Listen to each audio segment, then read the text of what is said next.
Hey guys, welcome back. Today we're going to talk about the DNFs I had in the month of January. Originally, I had this in my January wrap-up video, but that video edited was over 30 minutes. So I was like, not gonna happen. I keep my DNFs in my reading journal, which I think I'm gonna do a video about showing you guys. Right now, this is what it looks like, just the DNF page. Okay, so my first DNF for the year was The Devil Wears Black. And this, actually, you can watch me DNF. It's the only one on here that I filmed. I will link the video on whichever side it pops up. I didn't like this. First of all, it was rather cringy, which at first it was really fun to make fun of. But then, I don't know, the main dude was so rude and he was such a douchebag. That's something that I'm really growing out of in romances. And I think there is a way to do Grumpy Sunshine without making the character, usually the male character, such an asshole. I think that was the biggest reason, just that he was a jerk. The cringiness. I don't know, I felt like there were parts in this that just seemed so far-fetched. The forced proximity situations. There was also some sort of family drama happening, if I'm remembering that correctly, and I just had no interest in it. I didn't want to waste my time with it. This was a fake fiance situation, and right after this book, I ended up reading A Not So Meet Cute, which was also a fake fiance situation, and that was so much better. So if you want a fake fiance situation, read A Not So Meet Cute, not The Devil Wears Black. Next, I DNF'd Twisted Love. I have seen this everywhere on Kindle Unlimited, and damn it, no. It really was the douchebag guy that made me stop reading this.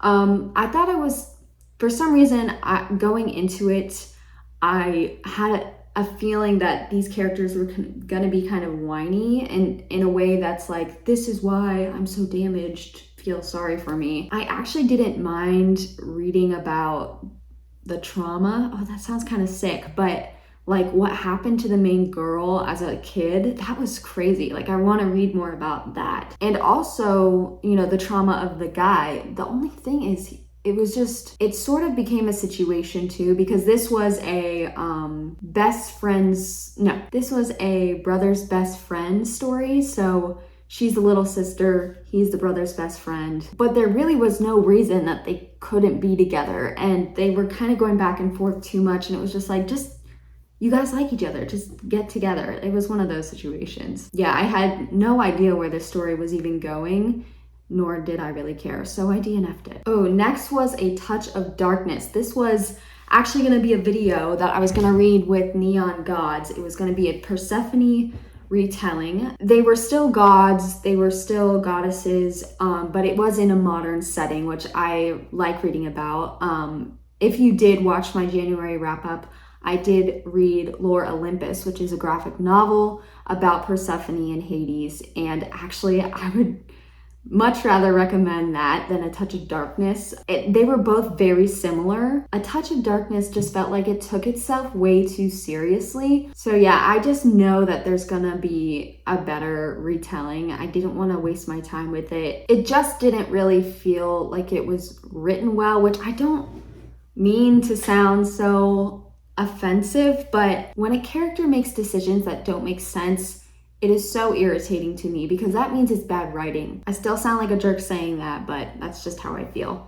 I am going to still try to read Neon Gods, and I'm hoping it's better. Cross your fingers. If you've read Neon Gods, and especially if you've read both A Touch of Darkness and Neon Gods, let me know your opinions. And then the last one is probably the most, controversial, because it is Finlay Donovan Is Killing It. Everyone has raved about this book, saying 5 stars, 5 stars, 5 stars, best book ever, so funny. I could not. I have to be totally honest.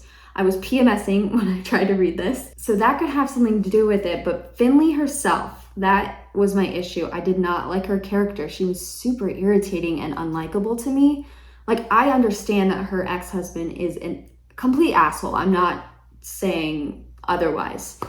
And I totally feel for her, and I know, you know, she's still in that kind of petty stage of grief. But it wasn't even just the way that she treated her ex. It was like she had to go do something. She didn't even have to go do something. She had to go out for an event. And instead of asking her sister nicely to watch her kids, she calls her up and says, I need to drop them off at your place.